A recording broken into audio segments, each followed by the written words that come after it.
अस्सलाम वालेकुम दोस्तों, आप देख रहे हैं खाली टेक्निकल यूट्यूब चैनल। दोस्तों आज की इस वीडियो में हम बात करने वाले हैं 15,000 के फोन के बारे में। हम इसके ऊपर पबजी रन करेंगे, स्पॉल 9 रन करेंगे, सीओडी रन करेंगे और देखेंगे क्या 15,000 का ये फोन जो है गेमिंग को सरवाइव कर पाता है, क्या अच्छी गेमिंग आपको प्रोवाइड कर पाता है। ये दोस्तों फोन जो है पाकिस्तान के अंदर 14,500 की इनवाइस के अंदर लॉन्च किया गया रेडमी की तरफ से। 9A इसका मॉडल है, 2GB RAM 32GB internal storage है। इसके अंदर आपको हीलियो का G25 का प्रोसेसर देखने को मिलता है, 5000 mAh की बड़ी बैटरी देखने को मिलती है और साथ ही साथ 10 वाट की आपको चार्जिंग देखने को मिलती है।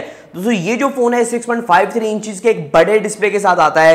तो हम देखेंगे क्या ये फोन गेमिंग को सरवाइव कर सकता है। 15,000 की रेंज के अंदर पहला मेरा ऐसा फोन होगा जिसके ऊपर मैं गेमिंग टेस्ट करने वाला हूं और आपको बताने वाला हूं इसके ऊपर पबजी कौन सी सेटिंग पे चलती है, स्पॉल 9 कौन सी सेटिंग पे चलती है और सीओडी कहां तक रन हो पाती है और क्या ये फोन हीटअप तो नहीं हो रहा। और गेमिंग के लिए अगर आप फोन बाय करने जा रहे हैं इस रेंज के अंदर, क्या एक बेहतरीन फोन है आपके लिए या नहीं। तो वीडियो को स्टार्ट करते हुए जान लेते हैं मुकम्मल डिटेल से। दोस्तों अगर आप चाहते हैं कि आपका पैसा सही जगह इन्वेस्ट हो, आपका पैसा जो है वो जाया ना हो, तो वीडियो पूरी देखिएगा। और दोस्तों एक और बात बताता चलूं, आज की वीडियो का लाइक गोल है 500 लाइक्स। तो पिछली बार भी आपने 500 लाइक पूरे नहीं करवाए, तो इस बार 500 लाइक्स पूरे करवा दे। एक एक बंदा एक लाइक जरूर ठोके यार।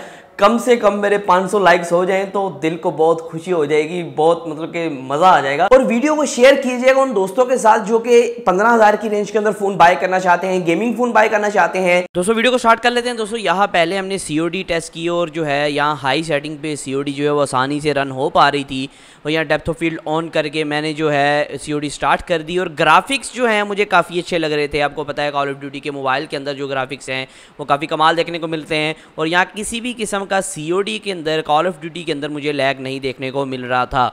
और दोस्तों यहाँ एक और बात मैं आपको बताता चलूँ, अगर हम बात करते हैं पबजी की तो ग्राफिक्स यहाँ बैलेंस सेटिंग पे मीडियम पे चलते हैं, स्मूथ पे चला लें लेकिन फ्रेम रेट मीडियम पे रहेगा। और कलरफुल सेटिंग में मैंने पबजी ऑन कर ली थी और पबजी के अंदर भी मुझे किसी किस्म का लैग नहीं देखने को मिल रहा था। पबजी बहुत अच्छी रन हो रही थी, कहीं कहीं कोई थोड़े फ्रेम ड्रॉप देखने को मिल रहे थे क्योंकि यहाँ पिंग थोड़ी सी स्टेबल आ रही थी, 160 पिंग आ रही थी VPN के बावजूद। तो जो है जो मतलब कि आपको जो है पबजी के अंदर कोई भी ग्राफिकल इशूज़ नहीं देखने को मिल रहे थे, काफ़ी अच्छी रन हो रही थी। अगर स्पॉल 9 की बात करें, स्पॉल 9 के अंदर दोस्तों आपको पता है ग्राफिक्स तो कमाल धमाल होती हैं लेकिन कहीं कहीं स्पॉल 9 बहुत ज़्यादा लैग हो रही थी, कहीं ज़्यादा ग्राफिक्स फंस रहे थे। और यहाँ अगर बात करें गेमिंग के दौरान जब गाड़ी रन हो रही थी तो वहाँ मुझे जब मैं गाड़ी को घुमाता था तो थोड़े लैग देखने को मिलते थे। आप देख सकते हैं कहीं कहीं आपको फ्रेम ड्रॉप्स ये देखते हैं, ये देख लें आप, लैग हो रहा है, अच्छा भला लैग हो रहा है। और कहीं तो गाड़ी बिल्कुल फंस जा रही है 1 सेकंड के लिए और यहाँ फिर जो है गाड़ी दोबारा स्टार्ट हो रही है क्योंकि यहाँ ये गेम बहुत हैवी है, काफ़ी अच्छे ग्राफिक्स हैं जिसकी वजह से आपको जो है लैग देखने को मिल रहा था। और यहाँ पूरी गेम के अंदर स्पॉल 9 जो मैंने खेली उसके अंदर 10-15 बार मुझे लैग का सामना करना पड़ा।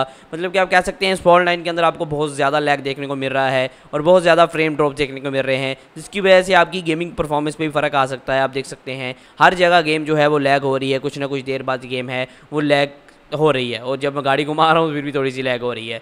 दोस्तों गेमिंग आपने देख ली, अब मैं आपको बताता हूं क्या ये फोन वैल्यू फॉर मनी है, मेरा ओपिनियन क्या है, मेरी राय क्या है आपके लिए। दोस्तों जैसे मैंने आपको बताया पाकिस्तान के अंदर 14,500 के अंदर लॉन्च किया गया है। इस रेंज के अंदर इसके कंपेटिटर बहुत कम है और है भी सही तो आपको ऐसी स्पेसिफिकेशन प्रोवाइड नहीं करते हैं। और मुझे डे टू डे यूजेज में इसकी अच्छी परफॉर्मेंस नहीं देखने को मिली थी। जो एप्लीकेशन का ओपन है और इस तरह के कुछ मसले मसाइल हैं वो थोड़ा स्लो था, इसका यूआई थोड़ा सा स्लो था क्योंकि इसके अंदर MIUI 12 देखने को मिलता है जो थोड़ा स्लो है लेकिन फीचर्स कुछ ज़्यादा हैं। और यहाँ दोस्तों एक और बात मैं आपको बताता चलूँ, गेमिंग के अंदर से मैं इससे बहुत खुश हुआ हूँ। गेमिंग के अंदर किसी किस्म का ज़्यादा लैग नहीं था क्योंकि 14,000 का फ़ोन है, इसके अंदर तो चाहिए कि लैग के ढेर लगा दे, लैग की लेने लगा दे, लेकिन इस तरह कोई मामला नहीं था। पिंग भी बहुत ज़्यादा हाई थी, मैं VPN पे पबजी खेल रहा था तो फिर भी जो है पबजी बहुत अच्छी चल रही थी, बहुत कमाल की सब कुछ हो रहा था। और मुझे लगा कि ये फ़ोन इस रेंज के अंदर आपको अच्छी गेमिंग, एक एवरेज गेमिंग प्रोवाइड कर देता है।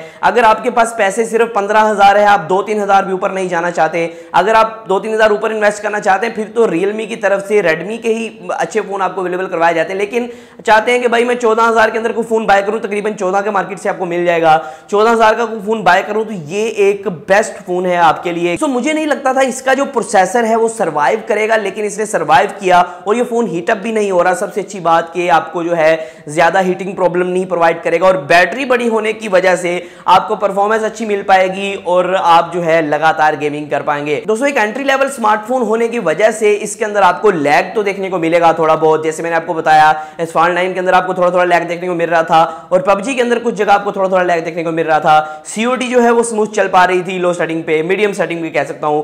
तो आज की वीडियो सिर्फ इतना ही था। फिर मैं अगली वीडियो के साथ सिर्फ वीडियो के लिए हमारे चैनल को सब्सक्राइब कर लें, बेल दबा दें। आज की वीडियो सिर्फ इतना ही था। फिर मैं अगली वीडियो के साथ अल्लाह हाफिज़।